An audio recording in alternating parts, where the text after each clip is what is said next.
Are you ready? You think you can tell us what to do?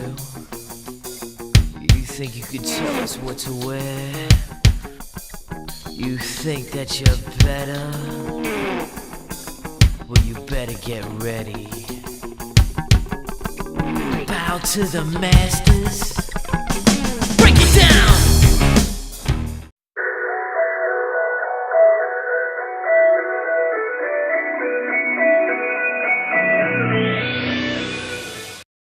Okay guys, so we're going to get started here with the EHL portion of the breakdown. I have with me Ice the Man and Golden Aces, who is the current commissioner of the EHL. We're going to get right to it and start talking about bidding. Thoughts on the bidding, any steals, any overpaid players. We'll start with Ice the Man. What do you got? Whoa, you're gonna start with me as being overpaid, or start with me as saying who is the over one that's being? You're on my overpaid list, but yes, we'll start. We'll start with you and and who you got. Well, I guess I do agree. I am way overpaid. I'm probably a 1.5 defensive man, not a 5 mil defensive man, but I understand with the pretty colored name comes some extra millions. So I do agree. However, I do think I'm a pretty damn good defensive man. Looking at the roster, I would say Golden Aces is overpaid as well. 6'5", I guess, for a goalie's not too bad, a good one. But I know he's going to say I'm overpaid, so I'm already hitting him up before he hits me up. I tell you who my biggest one is, Decipher. Like 7 mil for a no-name. I'm not saying Decipher is not a no-name. He's good at just about every video game he plays. However, I don't think he's 7 mil good worth of something that in a hockey league that he isn't his key game. If this was basketball or even football, I wouldn't argue that. Defective Lego, I love the guy. We played him tonight. Great guy. 9 mil. That's for a center. I mean, yeah. Defective was at the top of my list, dude. Like. I don't see that. And a lot of these guys, I'm going to be honest, I don't really know a lot of these, which is good news. I mean, I like to see a lot of new faces and so forth. I mean, I do. So I don't know a lot of these guys, so I can't say if they're overpaid or not. But those are the names that just jump out at me. I would probably say, if I was going top, I would probably say Defective Lego, of course, 9 mil for a center, unless he wins every single face-off every single time and puts up 3 goals every game, he's not going to earn his salary. He did get a good start. He does have, of the one game of stats he has in, he had 3 goals, 2 assists. So, I mean, he definitely... No, he played well tonight against us. He lost, but he played well. Right. Buffalo, we beat him. We actually had him beat pretty convincingly until someone lagged out and we had to restart, which killed our momentum, which restarts the moment. Then they scored the first goal, and then it was just downhill from there because they scored 3 in a row to actually catch up and go take it into overtime. So, no, I mean, he's a great player. I'd love to be on his line or love to play with him, but not for 9 mil. I mean, it just kills the team when you go that high for one player. Sure. And 9 mil is the highest paid, and I don't think it's... If it was a goalie that could put shutouts every game, like you can't score on this guy, I guess 9 mil. I mean, 9 mil is still really high. I mean, what do we have cap? 20 mil? 21 mil? Somewhere in there? 20? So, I mean, yeah, that's almost half of your cap for one guy. Yeah. So, I mean, that's rough. And the same with Decipher. Decipher is a good left wing, but 7 million... I mean, this guy better put up a hat trick every time he gets on the ice. Absolutely. That's just... Yeah, I mean, he better win every game for you that he's in for that kind of money. Yep. And then, of course, I mean, if you're looking at defense, I'm a decent defenseman. I think I'm right up there with the best defensemen out there, but I don't think I'm worth 5 mil. And Aces is probably worth 6.5, but because he's in the party and he's going to call me out, I'm going to say he's probably worth like 4.5. So I'm going to say he's a couple million overpaid. But other than that, I mean, as for overpaid, that's why I think that people reached a little bit. But with 20 mil in salary and some of these known names that people don't know, you're able to grab for $500K or, a mil that nobody really knows if they're any good, other than the person bidding on them. I think they took a couple reaches in some other places. Yeah. All right, what about you, Aces? Who your surprises in the bidding there? Well, I'm gonna make Ice look like a bit of an ass here, and I actually don't think he's too much overpaid in terms of defensive talent in this league. Shut up! You did too. No, I actually don't, because it's the terms of defense in this league. There aren't very many good defensemen that are active and are on all the time. So I like 4.5 is stretching a little bit, but I mean it's not that much more. Like 3.5, 3 somewhere in there. It's not that much more. So I wouldn't really call him that much overpaid. I mean, 4 million range for a defenseman isn't really unheard of. So I went for 5. 4.5, didn't you? No, it was 5. I think it's 5. I've got it pulled up Well, here. it's still, that's still not that far off. So I mean, it's not awful. In terms of me, I mean, I've told people like, I mean, on my good day, I'm worth 6.5. On my bad day, I'm worth a bag of pucks. So, I mean, I'm really not like in a place to say if I'm overpaid not yet, because I haven't played enough. There's quite a few names in terms of the league that I do think are overpaid. Definitely Lego, definitely Decipher. No sense in paying that much for a forward, no matter what league you're in, or and what, like, anything. Like, it's just ridiculous. Then Live 65 Patrick on New York. He's a decent goaltender, not worth $5 million in my opinion. And there's a few other names out there. I mean, I'm not going to say everybody, but I do think there was quite a bit of overpayment just for people to get their friends, and there was people bidding up other people, like Pete Magnum on Chicago. Yeah. I mean, there's a lot of names out there. No sense in saying them all. It'll take forever. Gotcha. But yeah, that's basically my take on things.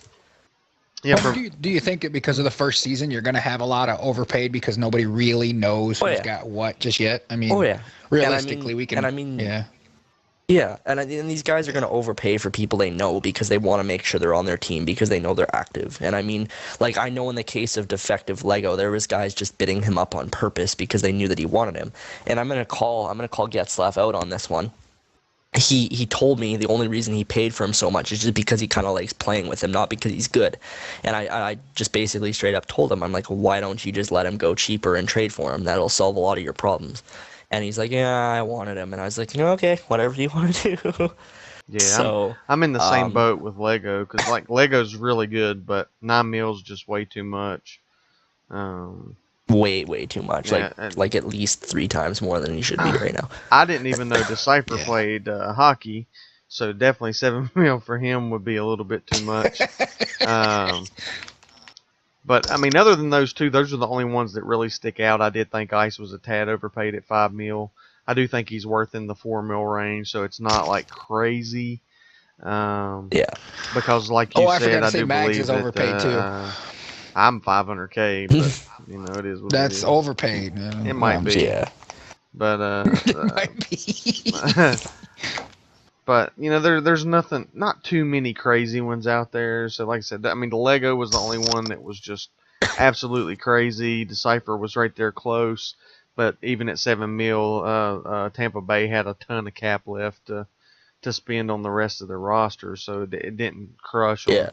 Yeah. And I think Getzlaff got who he wanted to. He got a ton of $500K guys. Actually got a lot of EBA guys in Eastern, Stunna, Uncle Drew.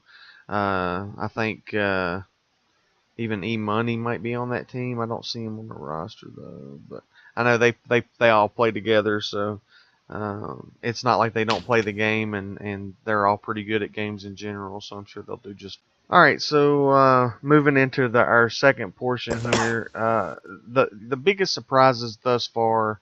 We'll start with aces. Do you have any surprises so far this season? Anything that has just you didn't expect? Do you mean like in terms of players, standings, like really anything? Anything, yeah, anything really. Okay. Well, a good friend of mine, Nos, on Boston, he usually plays forward. He decided to sign up for defense in this league because he knew that there was defense, and he's actually playing really, really well over there, especially for a now called up training camp player. So he's worth $500K, and he's probably a big steal. Other players I haven't really noticed. I'm sure there's quite a few really good steals out there. Obviously, I just haven't played against them or know them well enough yet. Topless on Chicago is a steal for $500K in my opinion. He's pretty good. And I wouldn't, in terms of standings, or not standings, but just what I've seen like in terms of preseason and now, I wouldn't say to me there's really any surprises in terms of how things are going. I mean, I'll get into my predictions and stuff later, but it's kind of falling along the same lines as what I thought and a lot of people have thought. So nothing there. Yeah, nothing in terms of players yet, but I'm sure we'll dive into that in a future episode, and there'll be a lot more to talk about. So, Absolutely. All right, Ice, do you have anything? I got a couple surprises. I mean, I'm surprised at the trades that are going on. People are rotating teams like mad. Yeah, no kidding. Which is, I mean, good that they all. I think that was really good to have. In most other leagues that we've ran in the past, we don't run preseason because we've all came to realize that it's just garbage. We usually give them a week to kind of play as a team to get some team chemistry or whatever, but we usually don't do we just throw preseason out because it's just nobody shows up. It's everybody's forfeiting, and it doesn't really show the regular season. Nobody takes it serious. So with that being said, I'm glad we had a preseason over here because it really let a lot of people try their guys out, realize they don't fit in a certain position, and let them trade them around, whether they're playing lobby games or club games or whatever. So very, very happy with that. Another thing is I'm very surprised at Tampa Bay. I know a lot of those guys on that team. And I think they won tonight. They destroyed a team I didn't think they were going to be able to beat. I'm trying to think of which team they're actually 2-1-1 right now, leading the Eastern Conference. Yeah. I mean, don't get me wrong. I like the guys over there. Fig, great defenseman. I love playing with Fig. I love playing with Beastie. Those guys are always on and always playing. They always hit me up. I come over when I have the time to play. And I like the team. The team's a great team, but to be 2-1 already for the season was really surprising for me because they're not. Fig's a basketball guy, Beastie's a football guy, a UFC guy, whatever. And to see these guys come into the EHL for the first time and really pick up a hockey game, I think when it was on sale for $20, they're doing really well. So those are my kind of big surprises. And how well the new owners are doing are kind of a big surprise for me as well. They're doing really good. I love Michael Scott. He's a great guy. He's reasonable. He hits me up. He lets me know right at what games I play. It's posted well. I mean, just great job with these guys. So I would say those are my three biggest surprises thus far. He flipped his whole team around too. I think he traded like 13 players or something. I think in total his trades, the players involved in the trades he made this past weekend, I think there was 32 players involved. So there was a lot of trading going around with Buffalo. We were playing he flopped his team around a lot. We were playing against a buddy of mine in the second game, and it was Snake Doc, his defense on the opposite side. And I said, "Oh, Snake Doc, we're going to play against him." And he's like, "Oh, yeah, I had him for about 5 seconds." I said, 5 seconds? He's like, "Yeah, he was on my team, and I turned around and traded him on." And I was like, "Okay." Yeah. So, I mean, I like how these owners are moving players and getting the adjustment set. Hopefully we're in a good spot now that we can really see what these teams can do. But I would say that's a huge surprise, and I like it. I like the fact that the owners are getting that involved, and they're taking it, to the next level.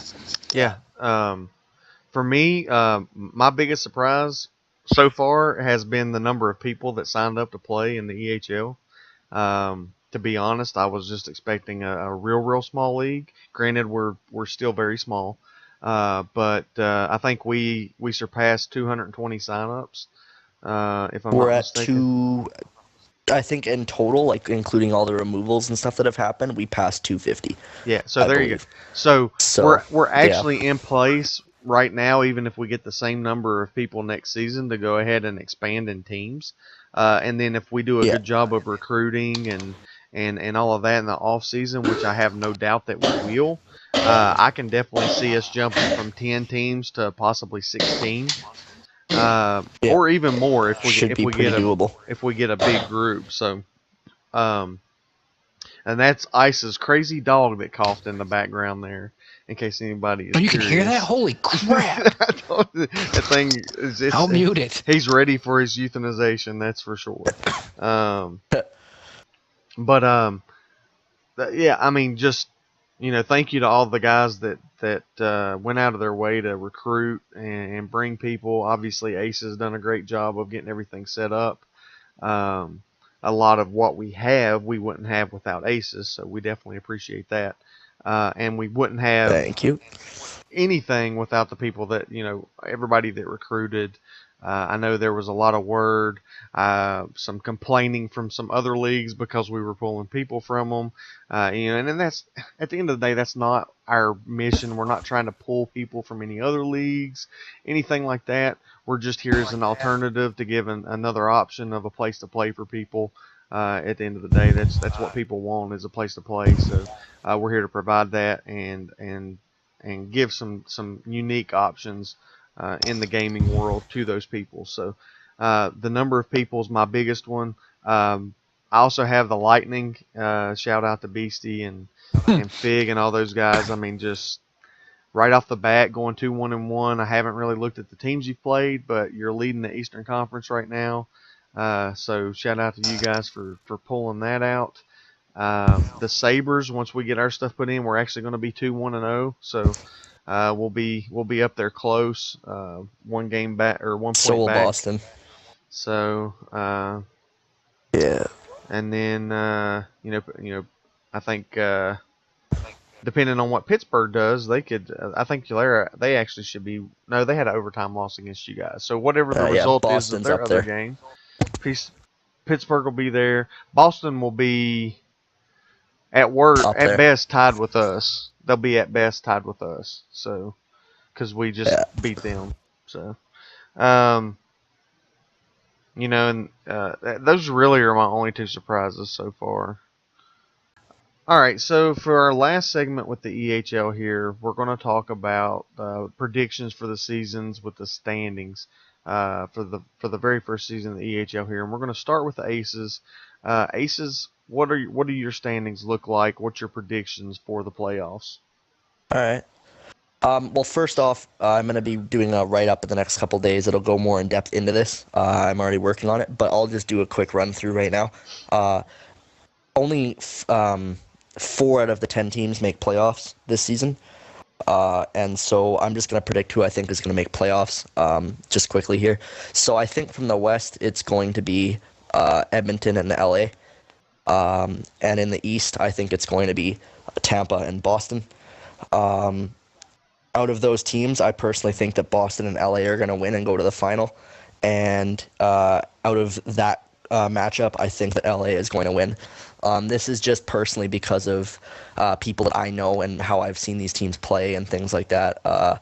Just guys that I know, guys that play well together. Like LA, Trigger Lazy and Smeared have been playing together for 3 years. And they're a really, really good duo. I've had them on my team in another league. And they're unreal. And I think they're going to do really well.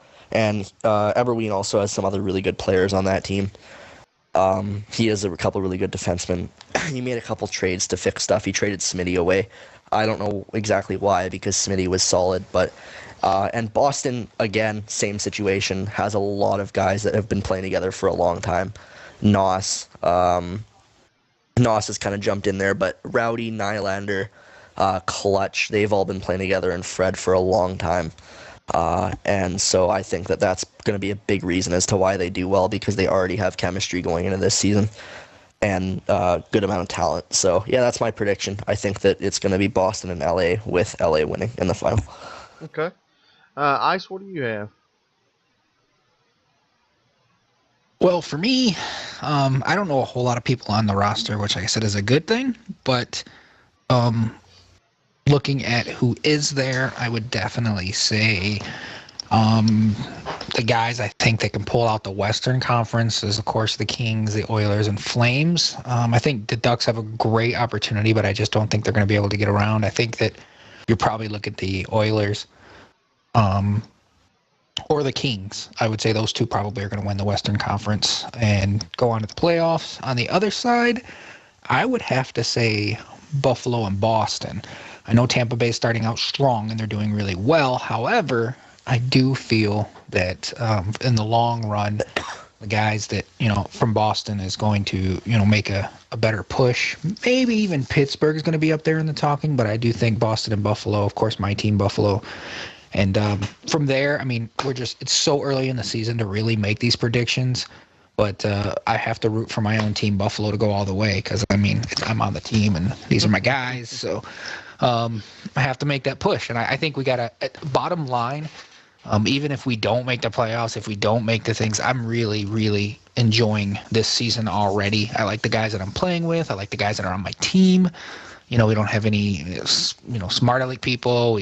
Everybody doesn't try to tell everybody else how to play. We all play together. I mean, it's just getting the chemistry down over the next few weeks, and anything can turn around. Tampa Bay, I'm sure, will give us a run for our money, and probably, be the ones to push us out of the playoffs. But I think those teams will be the tops.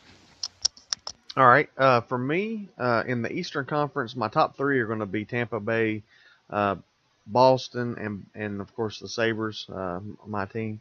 I do think that we're going to be able to edge out Tampa Bay for the playoff spot. So I think it'll be Boston and Buffalo on the Eastern side. On the Western Conference, it's kind of a tough one between Calgary, Edmonton, and LA to me. I actually think Edmonton and Calgary end up pulling it off with Edmonton taking the Western Conference, and I'm going to go with the Sabres in the Eastern. But I do think that I've seen some of the firepower that Edmonton does have. I do think that those guys might be the ones to kind of pull it out this season. So my official prediction is going to be Edmonton, even though I do hope that we can get it together in Buffalo and actually take them out. So that's going to be my predictions for this season. Same as Ice. I'm just having a good time playing. It's fun to actually get to play it in the organized league, so I'm looking forward to it and glad to have it on the website. And we'll end it with this. Ice, do you have anything that you want to add to the show here for the EHL segment? Yeah, I want to echo what you said originally. I mean, as everyone knows, me and you are owners of the site, co-owners, along with a couple other people. But, I really, really, really wanted hockey on the site. And I wasn't looking for a huge hockey league. I wasn't looking for 25 teams. I wasn't looking for a whole NHL and AHL and CHL. I mean, there's people out there that do it really well and granted do it better than us. But I really just wanted an organized hockey team for the site, so I appreciate Aces coming along, helping us push to get that. His 4 or 5 predecessors that tried before him and failed. Thanks for those guys even giving it a shot. The guys out there that are recruiting, Kendricks, those guys that are out there recruiting other guys to come along, that are going and hitting up their buddies and saying, hey, let's come over here and play. I really, really appreciate it, and it takes you guys to make the league, push forward and grow. So those guys I want a huge shout out to. I know some people from the site are like, oh, great, now we've got EHL. But now we're in the real world, so we have, basketball. Please, Madden, bring back OTP for football. And, we're really happy with what we have so far on the hockey, which is in competing in the right there with our basketball levels. So, I mean, awesome, great. I know we've broken our numbers numerous times in the last 3 or 4 weeks for people signing in and looking at stuff and checking up. And, I beg that the community stays active and writes articles and does videos and does everything possible to, keep pushing us up. But I just want to echo what Mags said earlier. You guys are well appreciated. Thank you so much. And I'm glad there's hockey here at Elite Team Play. All right. Aces, do you want to add anything? I do not. Not really anyway. I just want to thank you guys for giving me the opportunity and thank everybody that's been helping me out. I know that there's been an announcement on the site that's announced 2 new staff members along with me. They've been helping me out with certain things. They just haven't quite gotten a full run through of how the site works yet. I also want to just give a big thank you to my owners as well. The 2 new owners that have stepped in this past week, as well as the 8 previous, making things pretty easy on me. I've also made it clear to them. I've thanked them numerous times for just following the certain things I've laid out for them in terms of how to process call-ups and all that stuff. They've been doing all that stuff without a hitch. So I just want to thank them as well, just for making my life a lot easier. Absolutely. And yeah, that's about it. All right, and I'm going to end it with just a few things to take note of. You guys will notice that right now the standings don't auto sort by points. You can sort it that way. It's a sortable table, but we're going to have it corrected to where it will auto sort by points. So as you can see in the video here, I resorted it by points so that you can kind of see where people are in the standings. as of right now, granted, there's not a lot of games put in. Realistically, at the end of the week is the best time to check the standings, because then you can really see where everyone's at with all their games completed and entered. But we should get that taken care of fairly soon. And just again, thank you guys, and we appreciate everything you guys are doing to help make the EHL a success. So thanks.